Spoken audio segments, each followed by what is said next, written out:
स्वागत है आपका डेली वाइट्स के एनसीईआरटी एग्जाम्पलर सीरीज में। जैसा कि अब तक आप जान चुके हैं, इस सीरीज में हम एनसीईआरटी एग्जाम्पलर के एमसीक्यूज और very short answer type questions को सॉल्व कर रहे हैं और साथ ही आंसर के पीछे के रीजंस को भी जानने का प्रयास कर रहे हैं। ये video lecture 12th biology chapter 15 biodiversity and conservation, जैव विविधता, संरक्षण और वन्य जीवन के बारे में है। और जितने चैप्टर्स हैं उन सारे चैप्टर के वीडियो लेक्चर को अवेल करने के लिए आप हमारे चैनल के प्लेलिस्ट में जाइए, जहाँ पे एनसीईआरटी एग्जाम्पलर 12th बायोलॉजी नाम से एक सीरीज बनी हुई है। Go there and check it out for more question wise and chapter wise analysis of NCERT exemplar. Now moving to the questions. पहला सवाल हमें दे रखा है, which of the following countries has the highest biodiversity, जहाँ पे जैव विविधता का जो प्रपोर्शन है वो बहुत ही ज्यादा है। तो अब देखो, इसको इस तरीके से समझा जा सकता है कि मनुष्य कहाँ रहना चाहता है, उस जगह पे जहाँ पे बहुत ज्यादा बारिश होती है, उस जगह पे जहाँ पे फ्रिक्वेंटली वॉल्केनोज आते हैं, या उस जगह पे जहाँ पे कि हर 6 महीने पे एक बार पृथ्वी हिलती है, भूकंप आता है। जाहिर सी बात है, हम ऐसी किसी जगह पे रहना नहीं चाहते। हम ऐसी जगह पे रहना चाहते हैं जहाँ पे ये सारे डिस्टर्बेंस कम हो, सो दैट हमारा जो घर बना हुआ है उसको, अगर वो फर्स्ट फ्लोर का है या सिर्फ ग्राउंड फ्लोर का है, तो उसको हम फर्स्ट सेकंड थर्ड पर ले जा सके, अपना घर फैला सके, अपना बिजनेस फैला सके, फ्लरिश कर सके। वही चीज होता है यहाँ एनिमल बायोडाइवर्सिटी में भी, कि जैसे ही बहुत ही अच्छा स्पेस मिलेगा, जहाँ पे जो कंडीशन है बहुत ही स्टेबल होंगी, वहीं पे होगा हाईएस्ट बायोडाइवर्सिटी। तो ये वाली चीजें कहाँ देखने मिलती हैं? ये सारी चीजें देखने मिलती हैं ट्रॉपिकल जो रीजन है हमारा, उसमें। वहां पे जो सब ट्रॉपिकल रीजन से और जो हमारा पोलर रीजन है, वहां उन दोनों रीजन से सबसे ज्यादा मैक्सिमम अमाउंट में बढ़िया कंडीशंस हैं। क्लाइमेटिक कंडीशन से लेकर के बात करें, या फिर हम जो हमारा प्लेन्स है, जमीन है, उनकी बात करें, वो सारी चीजें यहाँ पे बहुत अच्छे से अवेलेबल है। फ्रीक्वेंट ग्लाइसिएशन नहीं हो रहा है, तुरंत से रेनफॉल बहुत ज्यादा नहीं हो रहा है, एप्ट अमाउंट में रेनफॉल है, एप्ट अमाउंट में सनलाइट है। तो ये सारी चीजें बायोडाइवर्सिटी के बढ़ने के लिए बहुत ही अच्छा चीज प्रोवाइड करती हैं, इन्वायरमेंट प्रोवाइड करती हैं। सो तो ट्रॉपिकल रीजन के कंट्रीज जो होंगे वही होंगे answer, and one of them is south America. चलिए आगे बढ़ते हैं। Which of the following is not a cause for loss of biodiversity? Biodiversity खत्म नहीं हो रहा, जैव विविधता खत्म नहीं हो रही, उसका कॉज क्या है? देखो, पहला में दे रखा है डिस्ट्रक्शन ऑफ हैबिटाट। घर लौटने की जगह घर है ही नहीं, तो वो बंदा या बंदी या कोई भी इंसान है, वो कहाँ जाएगा? दिन भर काम करने के बाद उसको एक घर तो चाहिए ना, कि वो आराम कर सके। वो मिलेगा ही नहीं। सेम चीज होता है एनिमल्स के साथ, कि अगर उनको दिन भर पंछियों को दाना चुगने के बाद रात में, शाम में पेड़ पे बैठना है, उनके घोंसले हैं, वहीं पर वो आते हैं, उनका घोंसला वहां है ही नहीं, अब वहां पेड़ है ही नहीं, तो वो कहाँ रहेंगे? पूरे टाइम फटकते तो नहीं फिरेंगे, है ना? तो धीरे धीरे बायोडाइवर्सिटी लॉस की वजह से क्या होगा? सॉरी, डिस्ट्रक्शन ऑफ हैबिटाट की वजह से क्या होगा? घर रहेगा नहीं और वो एक्सटिंक्ट कर जाएंगे। तो यहाँ पे तो लॉस हो रहा है और बहुत भारी मात्रा में लॉस हो रहा है, तो one of the major causes हो गया। ठीक है, फिर एलियन स्पीशीज इन्वेजन। यहाँ पे देखो, इसका सबसे अच्छा एग्जाम्पल है इंडियन कॉन्टेक्स्ट में इकॉर्निया, जिसको इकॉर्निया क्राइसेप्स या वाटर हायासिंथ बोलते हैं। पानी के ऊपर वो पूरी तरीके से फैल जाता है। अब वो पानी के ऊपर फैल गया तो अब क्या करता है? पानी में जो ऑक्सीजन था मिला हुआ, डिजॉल्व्ड ऑक्सीजन, उसको वो अपने ग्रोथ के लिए यूज करता है। साथ में जब फैल जाता है पानी के ऊपर, तो सनलाइट पानी में पेनिट्रेट नहीं करती है, जिसकी वजह से डिजॉल्व्ड ऑक्सीजन उसने यूज कर लिया। सनलाइट को उसने ढक ही दिया है, कंप्लीटली कवर कर दिया है। तो अंदर के जो जीव जंतु हैं, जो जलीय जीव जंतु हैं, वो सारे के सारे धीरे धीरे मरने लगते हैं। तो वहां पे भी उस पर्टिकुलर वाटर बॉडी से जो वहां की जो स्पीशीज थी वो खत्म हुई। तो एलियन स्पीशीज इन्वेजन भी एक रीजन है बायोडाइवर्सिटी के लॉस का। फिर देखो, over exploitation of natural resources. कोई भी नेचुरल रिसोर्स है, बी इट कोल, पेट्रोलियम और पैसेंजर पिजन, ये सारे का ओवर एक्सप्लॉयटेशन हुआ है, तो सब खत्म हो चुके हैं। जिसमें कि पैसेंजर पिजन अब हमें नहीं देखने मिलता है, उसको हमने इतना यूज किया, इतना ओवर एक्सप्लॉइट किया है कि वो खत्म हो गया है। राइट, तो ये भी एक तरीका है जिससे कि बायोडाइवर्सिटी का लॉस होता है। एंड देन एक हमें ऑप्शन दे रहा है कि कीपिंग एनिमल इन जू, जूलॉजिकल पार्क में हम रख रहे हैं, यानी कि उस जानवर को हम एक वैसा इन्वायरमेंट प्रोवाइड कर रहे हैं जिसकी उसको जरूरत है। नेचर ऑफिसर्स रहते हैं, ध्यान रख रहे हैं उनका, उनके खाने का, उनके सेहत का, उनके वैक्सीनेशंस का और भी जितनी सारी चीजें हैं उनका ध्यान वो रख रहे हैं, चेक करते रहते हैं। बहुत ज्यादा चेक नहीं रखा जाता है, लेकिन हाँ फिर भी चेक रखा जाता है। तो एक इन्वायरमेंट जैसा उनको चाहिए वैसा उनको मिल रहा है, तो उनको हम क्या कर रहे हैं, प्रोटेक्ट कर रहे हैं। तो जब प्रोटेक्ट कर रहे हैं तो बायोडाइवर्सिटी भी प्रोटेक्ट हो रही है, राइट। तो ये तो प्रोटेक्शन का कॉज हुआ है, लॉस तो इससे होता नहीं है। तो this is the correct answer. Now moving to the next question, which of the following is not alien species in Indian context, and that is cyanodon। ये इंडियन कॉन्टेक्स्ट में एलियन स्पीशीज नहीं है। Now moving to the next question, where among the following will you find pitcher plant. तो pitcher plant कुछ ऐसा दिखता है, ये देखिए घड़े जैसा दिख रहा है, इसके ऊपर एक फ्लैप भी है और ये घड़े जैसा बना हुआ है, ठीक है। इसमें कोई भी आता है ऑर्गेनिज्म, लेट से हनी बी है, वो आई इसमें बैठी और ये फ्लैप फटाक से क्लोज हो जाता है। जैसे ही क्लोज हो गया तो उसके अंदर ये ट्रैप हो गई, तो इसके जो डाइजेस्टिव जूसेस हैं वो हनी बी को डाइजेस्ट कर लेते हैं। ऐसे काम करता है कोई भी इंसेक्टिवोरस प्लांट, ये उनका मैकेनिज्म है, ठीक है।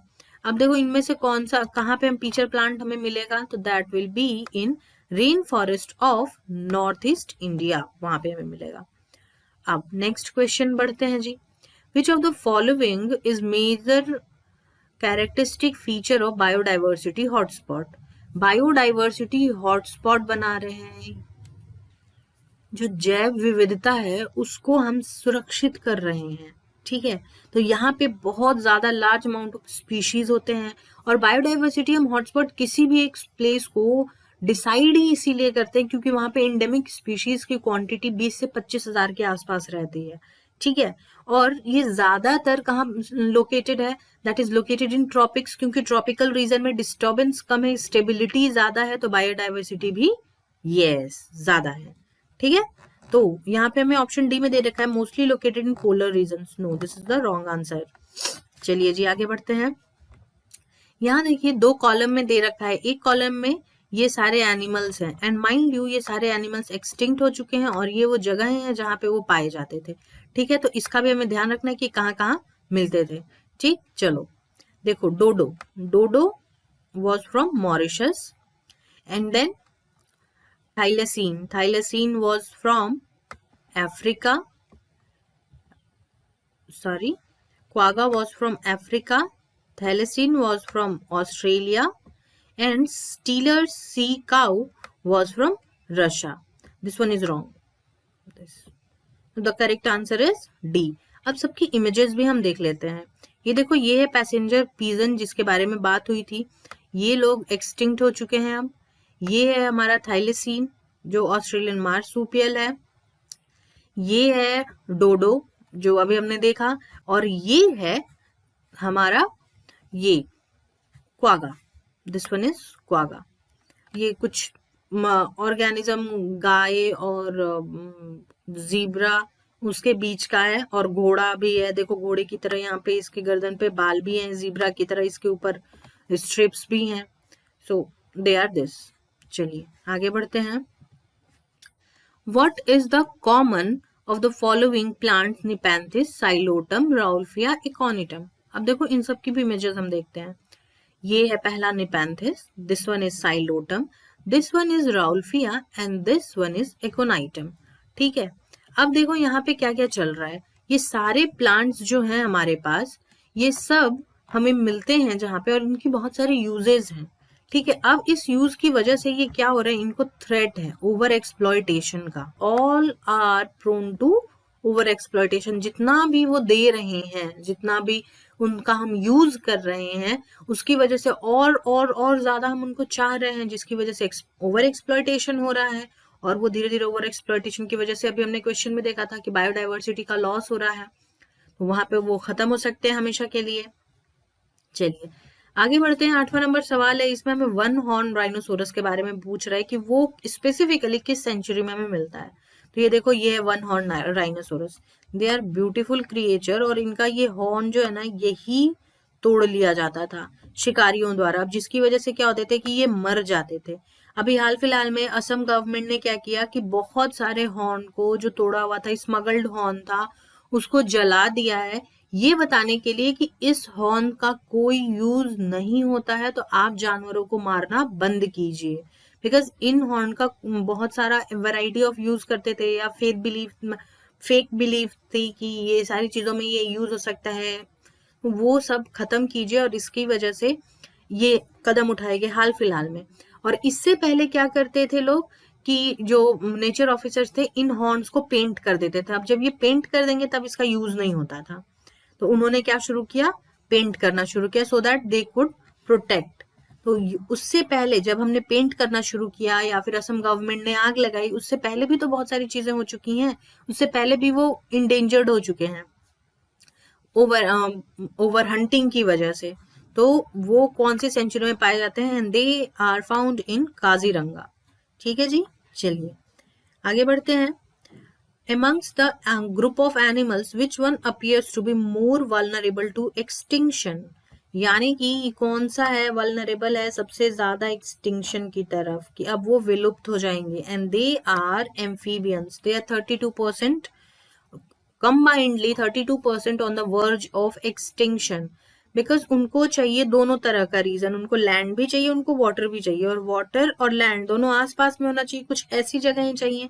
अब ऐसी जगह हमारी धरती पे बहुत ज्यादा जगह है नहीं है, घर बन गए हैं, डेवलपमेंट हो गया है, अर्बनाइजेशन हो चुका है, फैक्ट्रीज लग चुकी हैं, तो बहुत सारे जगहों पे ये सारी चीजें अवेलेबल रही नहीं है।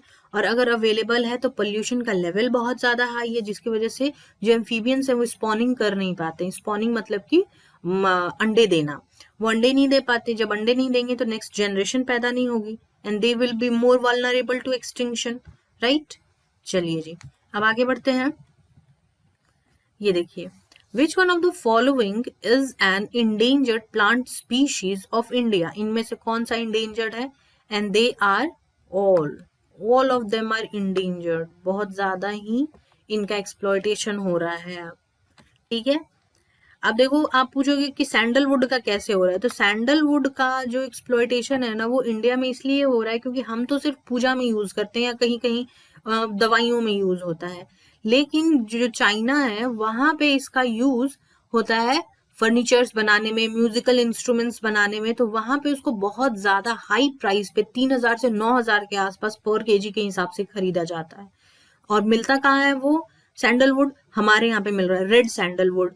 तो वो क्या करते हैं कि स्मगल करते हैं, जो इंडियन है वो स्मगल कर रहे हैं, या फिर जो भी है, जैसा भी रीजन है, अच्छे कॉस्ट के लिए स्मगल कर दिया। तो अब उसकी वजह से क्या होगा कि वो प्लांट कम हो रहे हैं, हम लगा नहीं रहे हैं, जो लगे हुए हैं उनमें से काट रहे हैं, तो वो इंडेंजर्ड स्पीशीज में आ गया। ठीक, राउल्फिया सर्पेंटिना ये हिमालयन रीजन में पाया जाता है, ये भी आयुर्वेदिक में आयुर्वेद दवाइयों में यूज होता है, ये भी बहुत ज्यादा यूज होने लगा है, जिसकी वजह से ये भी अब इंडेंजर्ड हो गया है।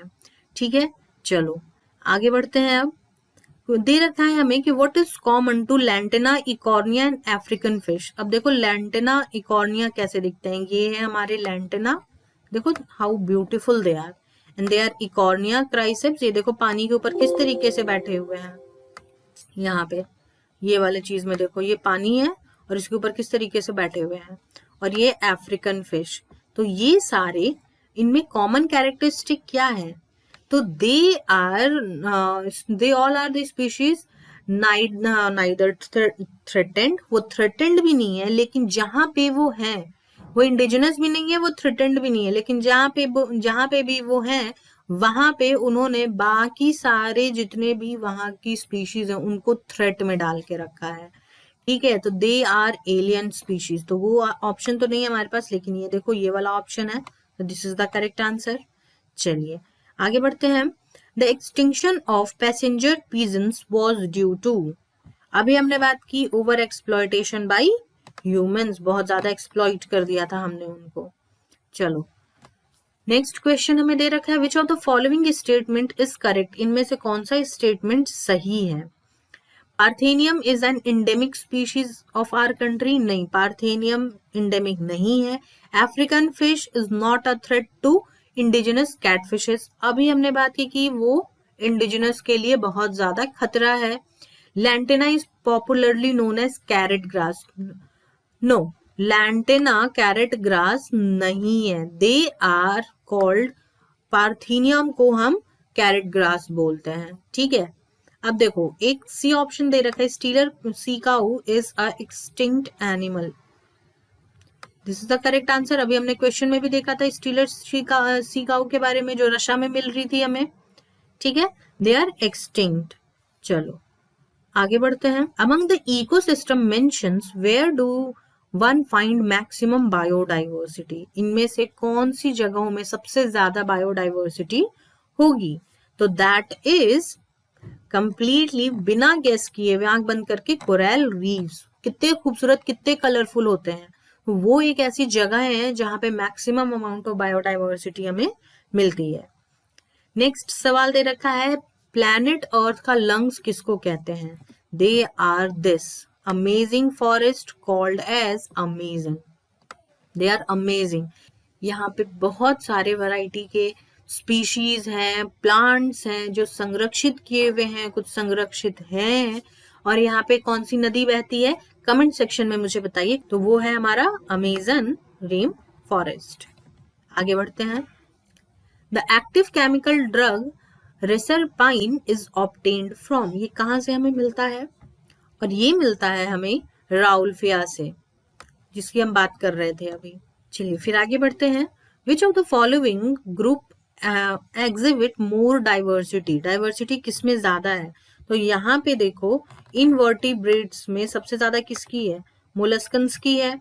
देन वर्टिब्रेट्स में देखो तो फिशेस की है, और प्लांट्स में देखो तो फंजाई की सबसे ज्यादा है, ठीक है। और यहाँ पे सारे ऑप्शन में कौन सा है? प्लांट के बारे में बात हो रही है, तो ये वाला ग्राफ काम करेगा, राइट, सॉरी पाई चार्ट।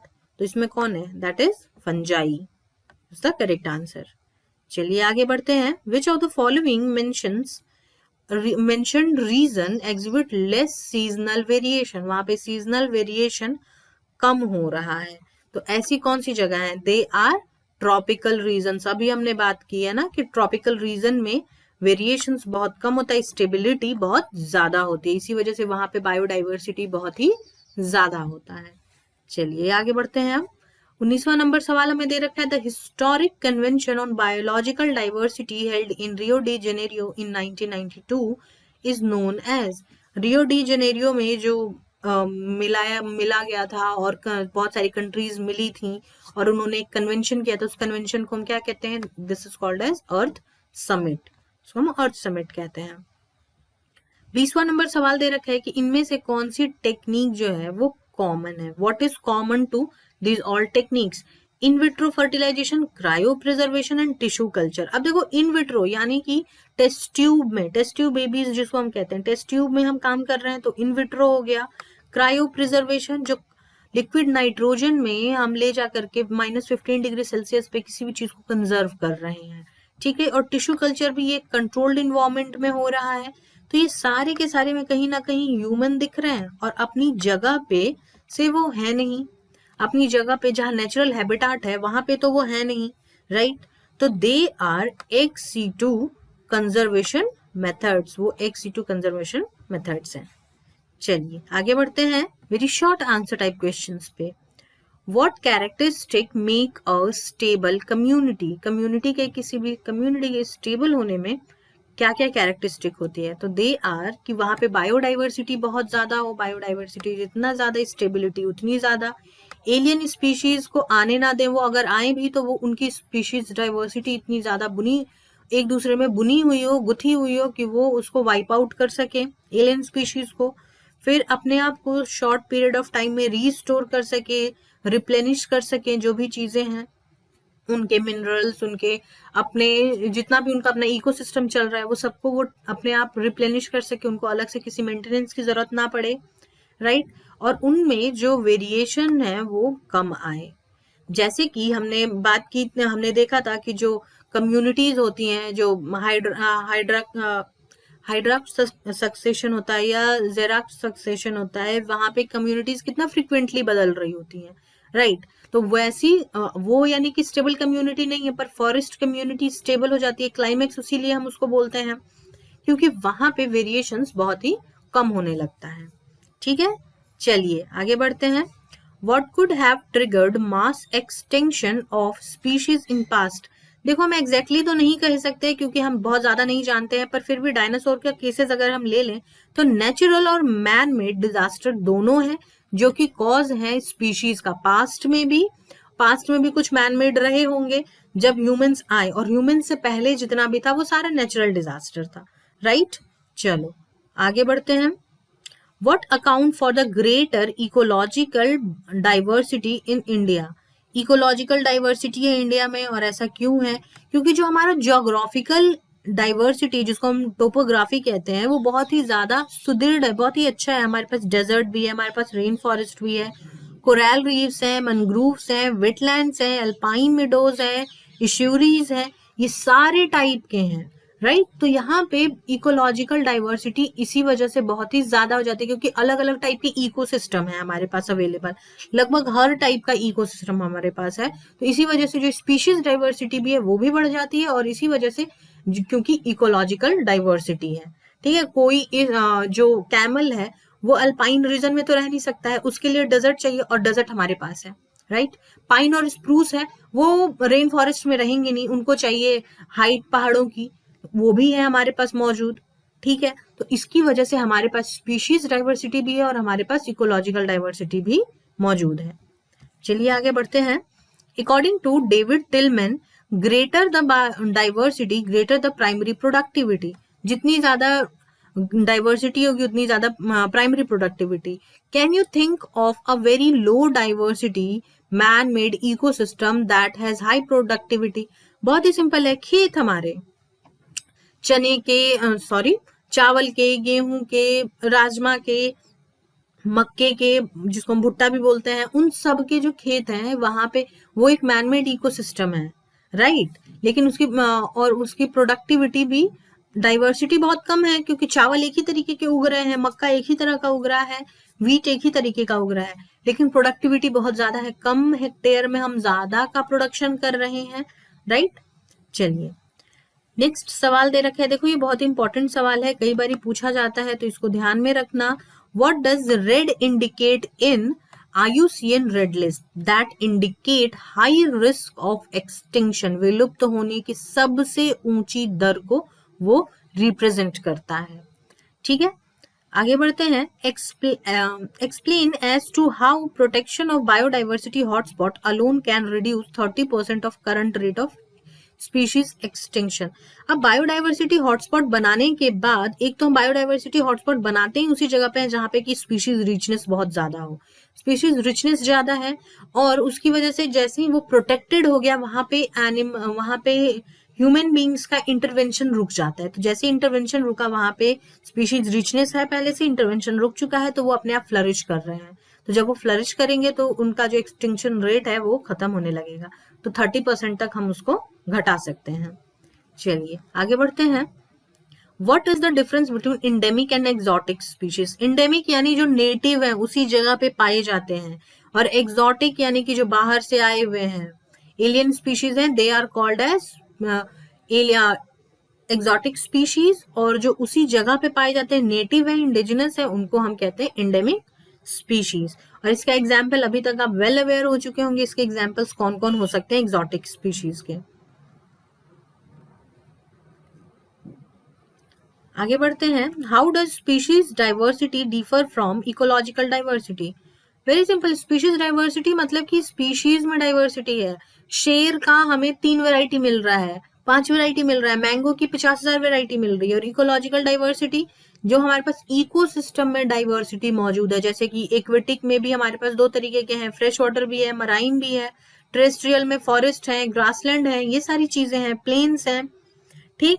तो ये है इकोलॉजिकल डाइवर्सिटी, मतलब कि इकोसिस्टम अलग है, स्पीशीज डाइवर्सिटी मतलब स्पीशीज डिफरेंट है, ठीक है। चलिए आगे बढ़ते हैं। Why is genetic variation important in plant Rauvolfia vomitoria? उसमें जरूरत क्यों है जेनेटिक वेरिएशन की? क्योंकि जो रॉल्फिया वोमिटेरिया है वो ड्रग रिसरपाइन का सोर्स है, और वो रिसरपाइन क्या करता है, वो ट्रैंक्विलाइजर है। ट्रैंक्विलाइजर किसको दिया जाता है? जो मेंटल पेशेंट्स होते हैं उनको दिया जाता है, ठीक है। और जब ये जेनेटिक वेरिएशन ये प्लांट शो करता है, या फिर इसमें जो जेनेटिक वेरिएशंस हैं वो इस केमिकल को और ज्यादा एक्टिव और बहुत ही ज्यादा यूजफुल बना देता है, इसी वजह से इसमें जेनेटिक वेरिएशन हमें देखने के लिए मिलता है।